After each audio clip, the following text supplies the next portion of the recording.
if you knew the gift of God. This is a phrase that Jesus uttered to a lady that absolutely changed her world.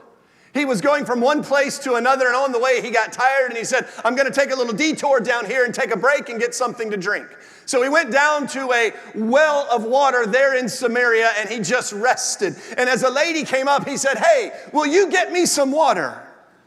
She knew how to get water. That is why she was there. It was in her skill set to bring water up out of the well. But she didn't say yes, and she didn't say no. In that moment when Jesus asked her to do something that she absolutely could do, what she began to do in that moment was to make excuses. She began to look at all the reasons why she shouldn't be the one to bring up water. After all, they were from different neighborhoods, different places. Their families didn't talk to their families. Their people didn't talk to their people. She was not the right one to bring up water for Jesus. And Jesus, ignoring all of her excuses, looked at her and he said, if you knew the gift of God. And then he began to have this conversation with her. And in this conversation, spiritual gifts began to flow. He asked her to go grab her husband so that they could have this conversation with everybody. And she said, oh, I'm not married. And he says, oh, you're right. You've been married 5 times, and the person that you are with is actually not your husband yet. And the use of spiritual gifts among her did not cause her to shrink back. Actually, they gave her faith that Jesus was who he said he was.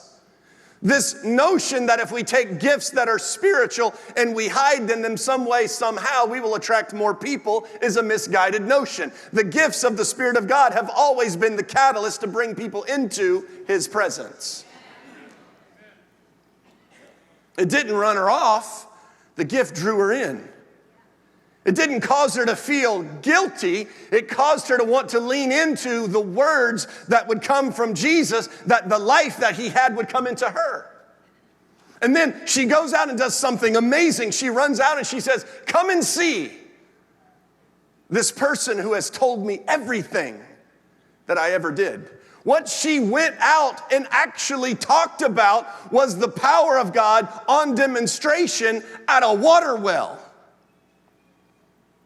And we somehow think that by hiding the gift of God that is in us, somehow the world that is around us is going to be influenced for the sake of the gospel. I have one singular purpose over the next 6 weeks, and that is just to convince you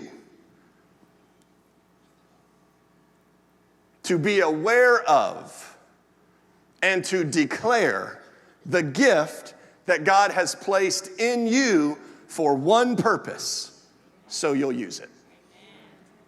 That's it. That is my motive. That is my agenda. That is what we seek to do. But let's kind of back up a little. Let's just kind of take a macro view of what's going on in the world today. Because if we take the microscope and we go too close, we just look at what's going on around us. And sometimes there is this conversation in our beautiful United States of America where we might say that God isn't doing a whole lot among us. Where we might say things like church attendance are going down every single year. But let's just for a moment look at what God is doing in the world, because all over the world, the rate of growth of Christianity is double that of the population growth. What that means is more people are being born again in the world than are being born. So Christianity is on the advance all over the world. And here's another good one, that churches that are like this one, churches that believe in the fullness of the presence of God and in the fullness of the gospel, those churches are growing more than any other church movement across the world, and they're growing at double the rate of the population. So in the places where they're saying God move and God is moving, more people are coming into the kingdom than anywhere. And as Christianity is advancing, the world itself is becoming actually a better place. Things like extreme poverty, are less today than they've ever been. Ever. People are living longer all over the world than they have ever lived. In places even like Africa, in 1940, the average age was 27. Today it's 60. Places where there was great hunger, like China, has gone down. Africa has gone down. The world is becoming a better place as Christianity is advancing. Nuclear warheads. In 87, there were 70,000 of them. How many of you remember these little drills where you'd like go under your desk? You like crawl. I never figured that out. I mean, like you'd watch these movies, there'd be this massive mushroom, everything is decimated, and I'm thinking I'm safe under my desk. Remember that? I mean, how terrifying for kids. I spent my childhood under a desk worried about nuclear bombs. Today, there are only 10,000 of them. What does that mean? It means that there is the conversation of safety more than it has ever been. But if we zoom in now, that was the wide view. That's where you stand back from God's perspective, where he's watching his Spirit cover the earth as the water covers the sea. But then if we zoom in, maybe just to our spot, our place in the world, our 350 million people, what's going on here? Well, it is true that we're speaking less of the gospel than we have ever spoken. It is true that less people are connecting in the church than have ever connected in the church. And what's actually happening around us? Things like teenage suicide are the highest they've ever been. They've grown at 56%. That means where there were 2, there are now 3. And the rate is highest among people like me, just middle-aged white guys that are just frustrated by unmet expectations and the pressures that don't stop, and it just doesn't seem like there's any way out because they're not connected in the kingdom. They're connected to the world that is swallowing them. And we think that less of God is going to fix it? Less? There's this dirty little secret among churches that seek to hide things in some way to attract more people. Here's where they do great, where there are already a whole bunch of churches. Here's where they do terribly, where there are none. You take an empty gospel to the world and they won't answer. You go into a city that says we don't want Jesus and you don't bring the power of God, they're not coming. But you go open a place that says you can do less than what you're doing at your church and they'll fill that place up. Why? Because it's not a door for people to come in, it's a door for people to go out. So I just want to remind you that in this house, we desire to be an answer. We desire to look at people who are broken and not bring them to a place where we will make them comfortable being broken. We want to bring them into a place where we see Jesus mend them. Our desire is to see the fullness of the power of God move among us so that the world that surrounds us can find the answer. Because here's the thing, when that little lady, Jesus spoke to her and he said, if you knew the gift, and she went out and she told everybody, come and see, come and see. They came and they kept coming and they kept coming and they kept coming, and Jesus had to stay there for 2 days just to answer her questions. And it all began with a word of knowledge when he said, oh, you're right. You're not married. You're just living with your boyfriend and you've been married 5 times. If you knew the gift. So let's look at this. We're going to be somewhat systematic over the next few weeks.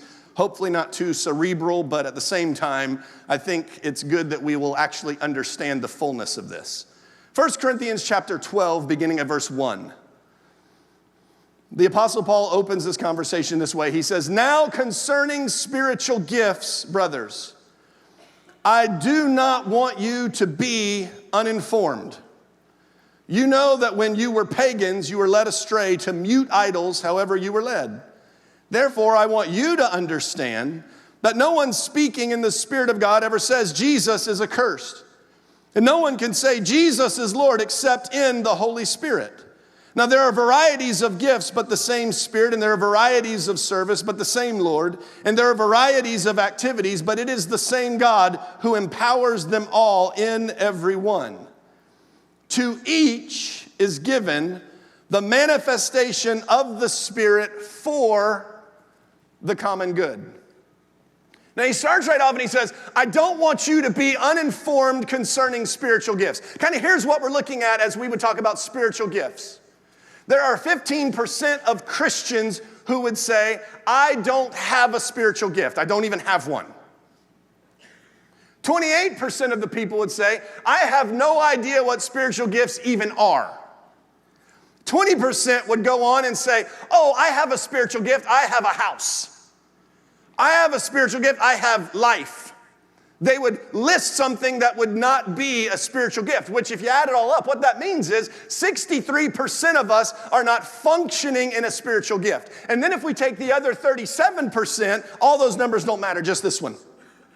If we take the other 37%, they say at best half of them are actually using, which means in a group of 100 believers, in a group of 100 people who have been saved by God's grace, who have been filled with the Spirit of God, out of 100 of them, just 18 of them might be using their spiritual gift. Just 18. Which means in a given month in a room like this with thousands, barely hundreds, are going out into the world and going inside of their local church and functioning within their spiritual gift that's bringing change. And here's what I suspect. The world isn't seeing the fullness of Jesus because we aren't showing the world Jesus. But what if we did? What if we actually, inside of us, we became awakened to what God placed there? And what if in that awakening, we were so excited about it that we were actually going to use it? How many of you were given something awesome for Christmas? How many of you went out and used it? Yes. You got an awesome shirt. What'd you do? You put it on. What'd you do? Walk out in front of people. Why? You wanted them to see that. When we become aware of what God has placed inside of us, I suspect that there will be little else to do but to go out and let our light so shine before men that they will actually see our good works and then what? Glorify the Father. He says, I don't want you to be uninformed. And some of us, you say, Sean, I tried that. I tried it. I did it. And I flamed out. It didn't work. What I would say probably is you got into something that wasn't really your spiritual gift. And so you got tired of doing it because it wasn't your thing. This happens to all of us. There was this fictitious character, his name was Ross. And Ross had a bunch of friends that lived in the same building with him. And he was a paleontologist. Kind of quirky, tall, had real relationship problems always. You've met Ross, apparently. Well, one particular day, he got this offer to be a professor at a university, and so he was going to go teach, but he decided that he was too nervous to stand in front of them, and so he was going to teach with a British accent and tell them he was from England. And so he gets up there, and he does this, and he does it for a little while, and then it's just not working. Like, it's not working, and he goes back and he tells his friends, he's like, this is exhausting. I can't keep this up. And they said, well, just go back and do your voice for a little bit and then talk like yourself and then do your voice a little bit and they'll never even notice. So he goes and he begins to teach. And I'll throw out a British accent, why not, right? So what we're going to do today, that's like Ozzy Osbourne. That's my only British accent is an Ozzy Osbourne. I'm sorry. We're going to get your papers out, and then when we will get our pen and our ink, we will talk about, and it was this bizarre thing going on. And the thing is, he fell apart, like right in front of this. I can't do it anymore. This is what was happening. This is us. This is our church story. Somebody says, you should do this. And we get in there and we're surrounded by a bunch of sixth graders and suddenly like, I can't do it. I can't.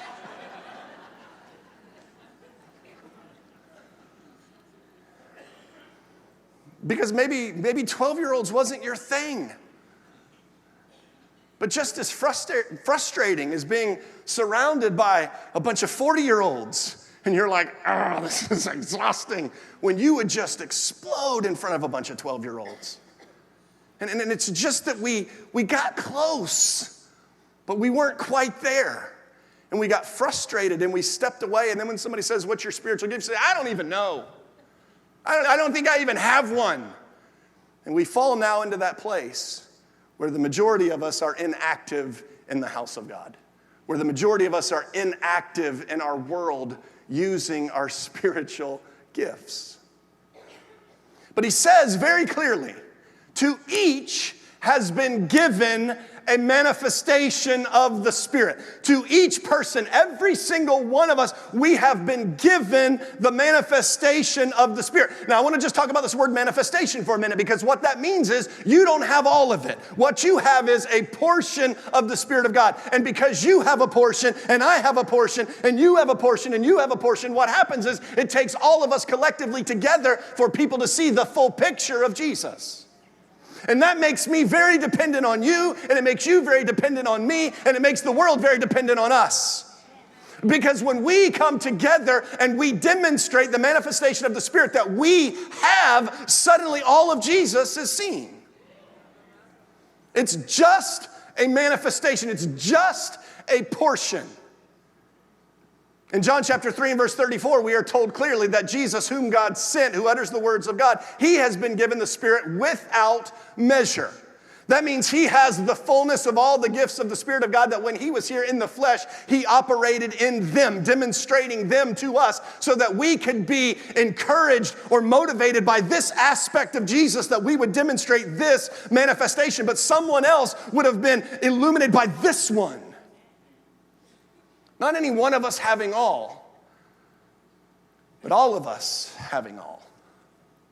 The manifestation of the Spirit. And this was prophesied back by the prophet Isaiah in his book in chapter 11 and verse 2. It said, the Spirit of the Lord shall rest upon him, talking about Jesus, the Spirit of wisdom and understanding, the Spirit of counsel and might, the Spirit of knowledge and the fear of the Lord. The full demonstration, the book of Revelation talked about this as being the 7 spirits of God. The fullness of God, the fullness of the Spirit was upon Jesus to demonstrate for us. But you personally, me personally, each of us, we have simply a manifestation. We have a portion. Any football fans in here? Okay, big game next week, right? Let's just see who we're talking to. Who's going for the Chiefs next week? Seriously, that's it? 49ers. Who couldn't care less? Are we for real? Like, you don't even pick a team? Just like, you just blew my whole example. If you had to pick somebody, you have to pick somebody. 49ers? Chiefs. Okay, Patrick Mahomes. All right. So here's the thing. Mahomes is not the Kansas City Chiefs. He is the quarterback for the Kansas City Chiefs. He has a manifestation. Tyreek Hill has a manifestation. When you look at any one of them, you see a member of the Kansas City Chiefs. But when you pull back and you look at everybody on that field and coaches calling plays and trainers stretching out muscles and players doing their thing, what you see are the Kansas City Chiefs, right? This is the church. When you just look at one, okay, there's a teacher. Okay, there's a counselor. Oh, there's a preacher. There's somebody with gifts of healing. There's somebody working miracles. But when you just see an aspect of it, it's just a manifestation. But when we draw back and see the whole picture, it is the fullness of Jesus in our local midst. To each has been given. To each. I just want you to believe enough that you have been given something that is a portion of who Jesus is to be seen in this community. And when you don't do that, there's a part of Jesus we don't see. To each has been given a manifestation. And it's been given. It's been given to us. What that means is this isn't something that is earned. This isn't something that is studied. This is something that God gave us at birth. It has been given. 1 Corinthians chapter 7 and verse 7. Each one has his own gift. One has one and one has another. Each one has it. You were born with it. The Apostle Paul said it this way in Galatians chapter 1 and verse 14. He said that I advanced in Judaism beyond people of my own age, many who were my own age, and who are among my people. And I was extremely zealous for the traditions of my fathers. But God, who called me by his grace and set me apart before I was even born. It brought him pleasure to show me, to reveal to me his son Jesus so that I could preach him to the Gentiles. Now check this out. Here's Paul. He was advancing in Judaism. Everybody thought he was advancing in Judaism, that he was smarter than everybody else because he was supposed to lead the Jews in the law. But God had a different purpose because he placed within him a calling, a gifting that was being seen in his Jewish classes. But the purpose of the gift was for something different than leading the Jews in the law. The purpose of the gift was to preach Jesus to the Gentiles. And when did that happen? Not when he was in a classroom sitting at the feet of Gamaliel. It happened before he was even born, when God looked out and he said, here's what I'm about to do in the world. And I'm going to raise up this guy and I'm going to plant in him a gift because I need him to be an apostle to the Gentiles. And we think it's any different for us. Ephesians chapter 2 and verse 10. We are God's workmanship, created in Christ Jesus for good works, which God prepared beforehand that we should walk in them. Every single one of you have a purpose that God planted before you were born. And every single one of you have a gift that God planted before you were born because he called you to use it in this generation. Like, I get it. We talk about the apostles and we talk about the disciples and we talk about all the things that they did and we talk about the people that they prayed for and we talk about God moving among them. Do we think it's different? Do we think it's different for us? We are called to this particular space and time. We are called to this generation with a message and a demonstration of the fullness of Jesus among us. But if we're not active, we don't see it. And if you don't believe you have it, I doubt you'll have any desire to cultivate it. To each has been given beforehand, before you were even born. God said, this is a purpose that I have for you to fulfill. And when we get that, I think it changes the game for us.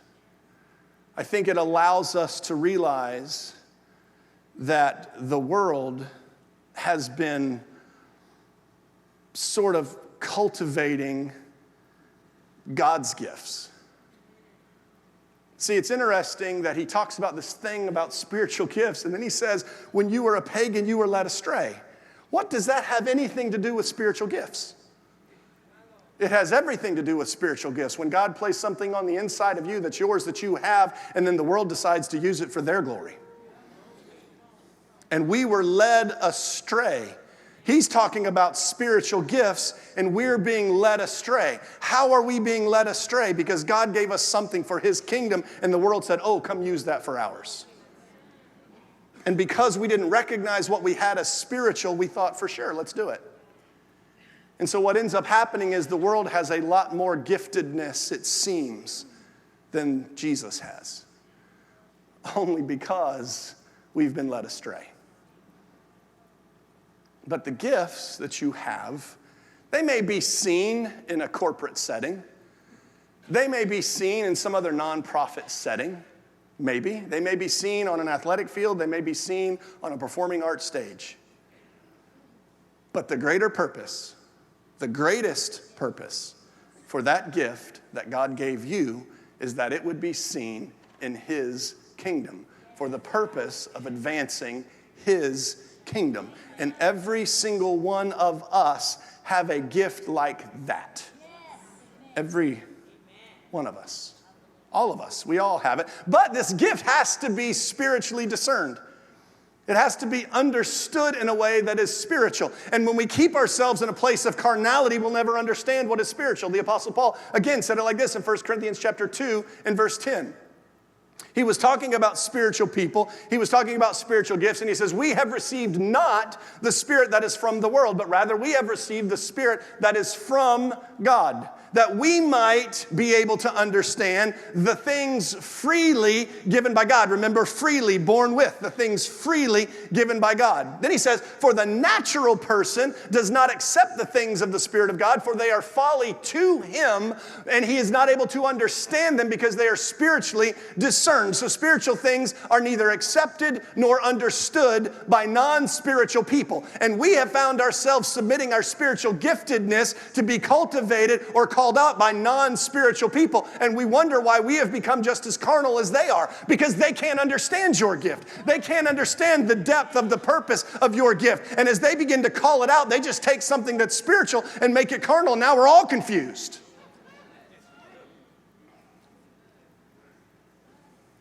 Where are we getting our inspiration to use our gift? Where is the inspiration coming from? Because if the inspiration is coming from the world, then our gift will never, ever, ever, ever reach its full potential. Ever. Like, ever.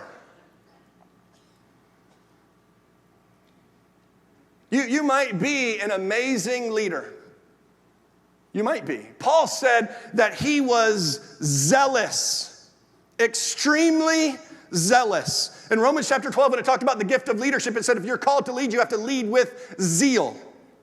He was extremely zealous, and his zealous extremity, it was leading him to what? Kill Christians. Here is a giftedness. Here is what God placed in him before he was even born. And what was he using that gift for? To kill Christians. It was an awesome gift, used in a horrible way. But I want you to understand something, because most of us in this room have used our gifts for the wrong purposes. Using your gift for the wrong purpose does not disqualify you from the gift that God placed within you. Has anybody in here done anything worse than Paul? Probably not. And yet, God stirred up that gift that he placed within him before he was born to use for the purpose of advancing the kingdom. I don't care what you've done. It didn't disqualify you from using the gift. Here's the thing about giftedness. This is what can happen about giftedness. People can get aggravated at us and they don't trust us, so they won't draw from that gift, but that doesn't mean God won't use the gift. It just means that there are certain people in your circle that you made really mad because you did something really dumb, and they won't seek to receive of your gift. But that doesn't mean the kingdom is done with you. It just means that those 18 people are done. And I would like to say that's not on them, because you broke trust. And what you did frustrated, and what you did caused them to be in a place that it's going to take a long time to get over. This is not a complaint about them. This is just to tell you, just because they don't accept your gift anymore doesn't mean God threw it away. How has God gifted you? How has he gifted you? Every single one of us were born with a gift. I read this story the other day. There's this girl named Brooke, and she leads worship. She writes songs that we sing all the time. And she found her love for music when she was just a teenager. She's from New Zealand. And her love for music caused her to write songs, and she recorded albums. And one of her albums, and actually her first album in New Zealand, went 8 times platinum. It was just a secular album. It's just a girl with a talent singing about life. Went platinum 8 times. And then she moved from New Zealand to Sydney, Australia, and she found her passion for something different than just music. She found the depth that was causing her passion. It was actually the local church. She found the spiritual giftedness that was just being manifested in a song, but it was something far deeper. And when she discovered that deeper place, she was now at a place where she was creating worship for God's local church.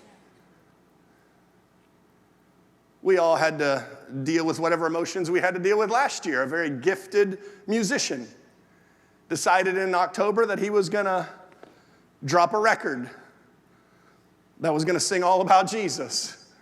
And Kanye showed up at this party, and he goes and takes the microphone like he always does, and you never know what's going to come out of his mouth.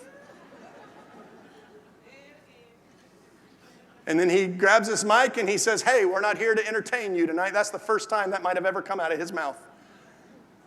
He said, I'm not here to entertain you tonight. We're here to do something different. We're here to sing about Jesus. And I want to read you a scripture, and I might get it wrong because I'm a new convert. That just means I got saved in the last year. Now, here's a guy who's been saved less than a year, and the first opportunity that he gets, he's willing to actually say something to advance the kingdom of God. And some of us have been saved for 20 years, and we haven't done it once. What gift do you have within you that is being quiet and it's advancing nothing but the world? What gift is in you that God placed in you to advance the kingdom? To each has been given a manifestation of the Spirit. And that's not a manifestation that was led astray by dumb idols, but rather by God who speaks. And then he said, here's the purpose of the gift. Here's why you have it. See, sometimes we can also get distracted by why we have a gift. We can think we have a gift for us. We think we have a gift to perform so that people will elevate us and clap for us and tell us we're awesome. Or we may have a gift where we can counsel somebody so that they'll come back and say, you were so amazing. That was the best advice I've ever. No. It's not about you. Here's the beautiful thing about your gift, and this is why you can't disqualify from that gift. The gift isn't about you. The gift isn't for you. He says to each has been given a manifestation of the Spirit for the common good. That means so that you can bring good to everyone. You have been given a gift so that you can use that gift and bring goodness to everybody. And so whatever gift that God has planted in you, we need to seek Him to prompt the use of the gift. See, prophets got confused. They thought it was about them. Ezekiel chapter 13 and verse 3, God tells this prophet, he says, you go tell this to these other prophets. Thus says the Lord, woe to you. I'm just going to throw this out there. Anytime the Lord looks at you and says, woe to you, probably need a direction change. They were using their gift for false purposes. Thus says the Lord, woe to you. Foolish prophets. He didn't call them false prophets. He called them foolish prophets. There's a difference. Woe to you, foolish prophets, who prophesy out of your own spirit, and you have seen nothing. They had become misguided on the purpose of their gift. They thought the whole purpose of their gift was so that they could prophesy. That wasn't the purpose at all. The purpose of their gift was so that they could give people direction.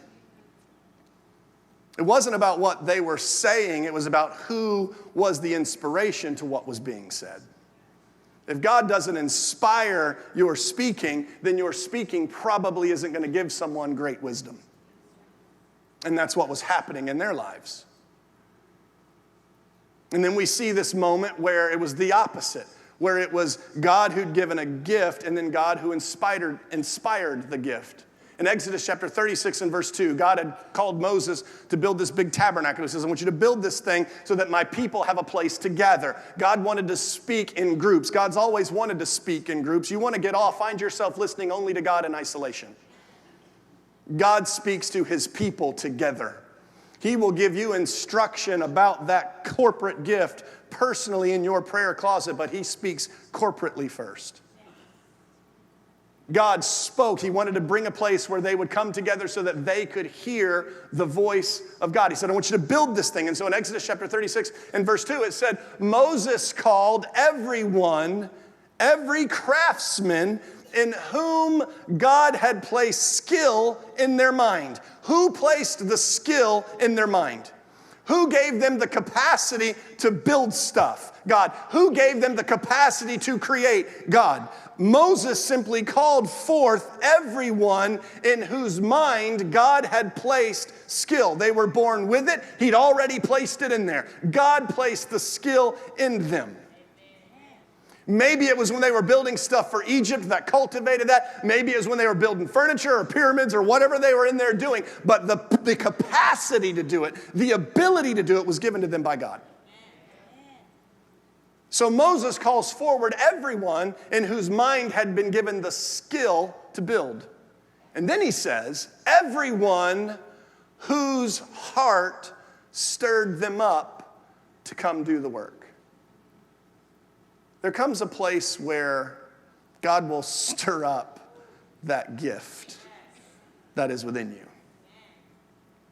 And when he stirs it up, when he prompts what he places, your answer must be yes. It must be. Because when our answer is yes, the lives of people change. A lot of times we have conversations, especially in spirit-filled circles, where it's about us receiving change, us receiving miracles, us receiving wisdom, us receiving promotion, us receiving healing, us receiving all these things. But for the next few weeks, I just want to talk about something and just flip it, where it's not about us receiving these things, but us giving these things. And don't for one moment miss that you have something hugely important in the kingdom to give. Jesus was walking the seashore. He saw Peter and Andrew, two fishermen. And he says, hey, drop your nets in Matthew chapter 4 and verse 19. He says, come and follow me, and I will make you fishers, what? Of men. Nothing seems more natural than fishing. Nothing more frustrating, nothing more annoying, nothing more that than fishing.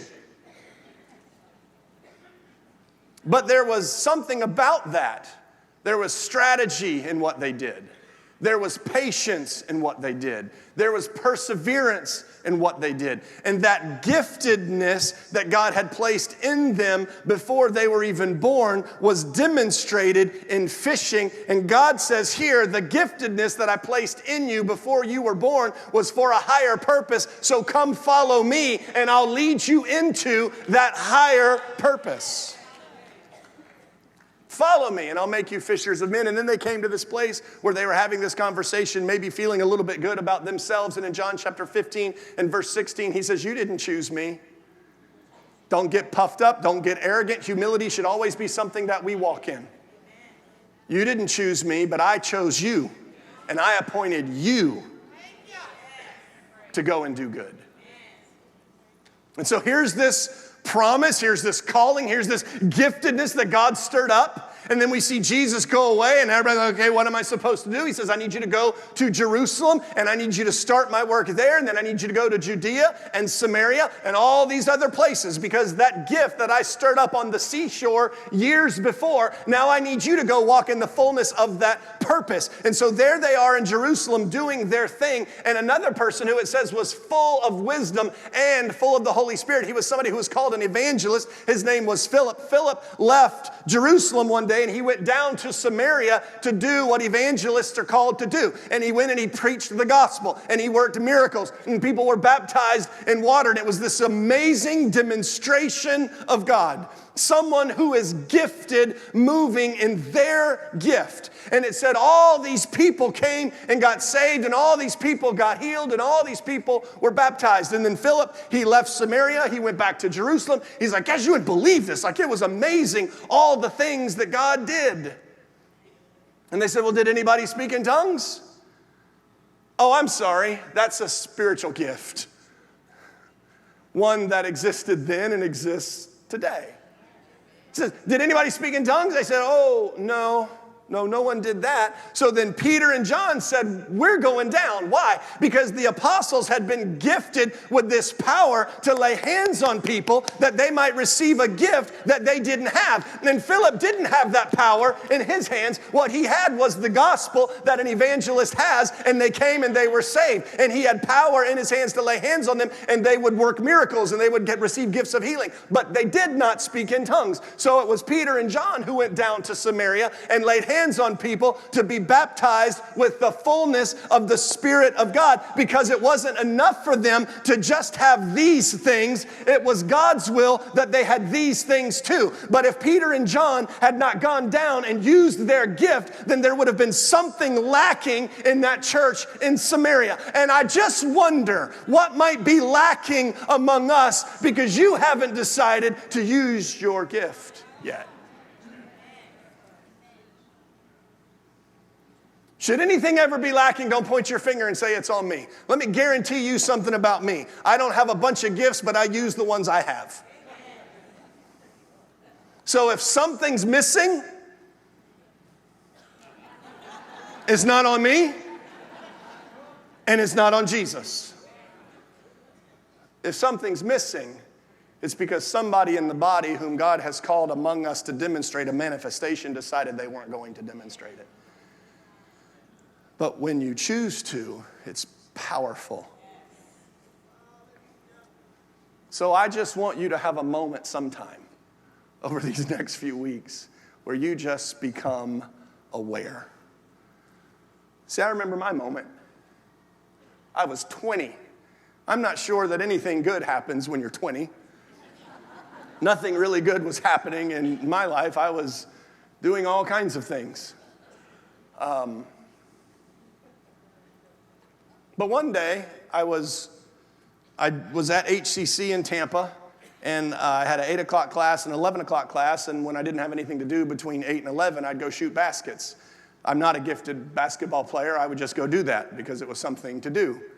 And there in that park over by Raymond James, so just in the shadow of mediocrity, y'all were so slow on that. Y'all were so slow. In the shadow of almost a football team, there I was. And it started raining, so I'm sitting in my mom's Jeep. I don't know why I drove her Jeep that day, but her Jeep had a Bible in it, which is a good thing because my car never did. And I just thought, well, let me read this. And I picked it up, and I just turned to the book of Luke, and I began to read. And I came to that place where it said, Jesus opened the scroll. And he said, the Spirit of the Lord is upon me because he's anointed me to preach the gospel. And when I read that at the age of 20, all I know is there was a heaviness, not like somebody you love just died, but a heaviness that's like somebody just chose you to do something super important, so here, go get dressed up and go do it. Just a heaviness came over me. And I'm not a weeping type person. I wasn't then. I'm still not.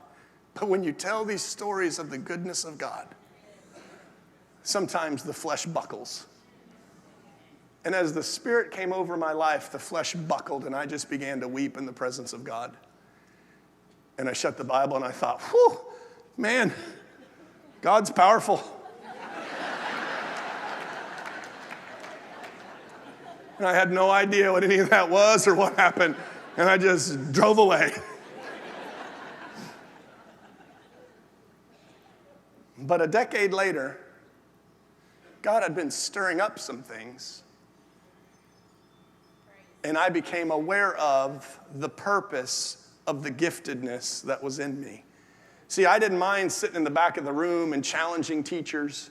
I didn't mind talking way too much. You go look at my report cards, talks too much, hyperactive, talks too much, hyperactive year after year after year after year after year. If you have one of those kids, talks too much, hyperactive, talks too much, hyperactive, I might know what they're called to do.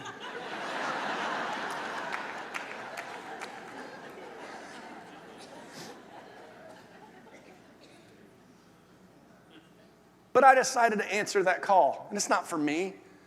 Maybe at the beginning, maybe I thought it was for me. Maybe at the beginning, maybe I thought there was something awesome about crowds. Maybe at the beginning, I thought there was something awesome about people clapping at you. Maybe at the beginning, I thought there was something about me. But as the years wore on, what I became very, very clear on is this has absolutely nothing to do with me and everything to do with him. And I was in Denver for a little while before I was here, and when I left, somebody that was there, he sent me an email. And he said, I just want you to know my whole story. And I had known most of it. But I want you to see that anything that you have is for the common good. And see, this young man, he had lived with his girlfriend for a few years. They had a child together. And she came to the opening day when we opened in Denver. Somebody, a gifted individual who knew how to invite people to a church grand opening, somebody who knew how to manipulate ink and knew how to manipulate designs, crafted something that said, come and see. What is that? That's a gift. Someone used their gift for the purpose of the kingdom. You might think it's marketing, or you might think it's just design, but it's something far deeper. It's skill that is embedded in a spiritual purpose for the kingdom. And so somebody created something that his girlfriend saw, and so she came to the church. Not because I met her, not because I invited her, not because somebody else that I know invited her, but because somebody who was a digital evangelist created something that brought her into the house. Do you see where we're going with all this? She comes in and she gets touched by God. He won't show up for church. She asks me, will I go speak to him? So I go and sit down with somebody asking for that spirit of counsel to be there, that I might share the gospel with him in such a way that would bring him into the kingdom. We have a great conversation. Months go by, he doesn't come to church. I go do it again. You can't always quit after the first time, folks. It's not always a microwave faith. We go again. We have another conversation. Next day, he doesn't come to church. Months go by, he doesn't come to church. He finally goes to church. You know where he finally showed up? Here, on that front row. 3,000 miles from Denver. I did all the work. I went to lunch. I paid for lunch. He finally goes to lunch and sits right there. And changed his life because people up here and people around him, he just came back talking about how people were so kind to him. Then he started going to church. He thought it was a good idea that he get married.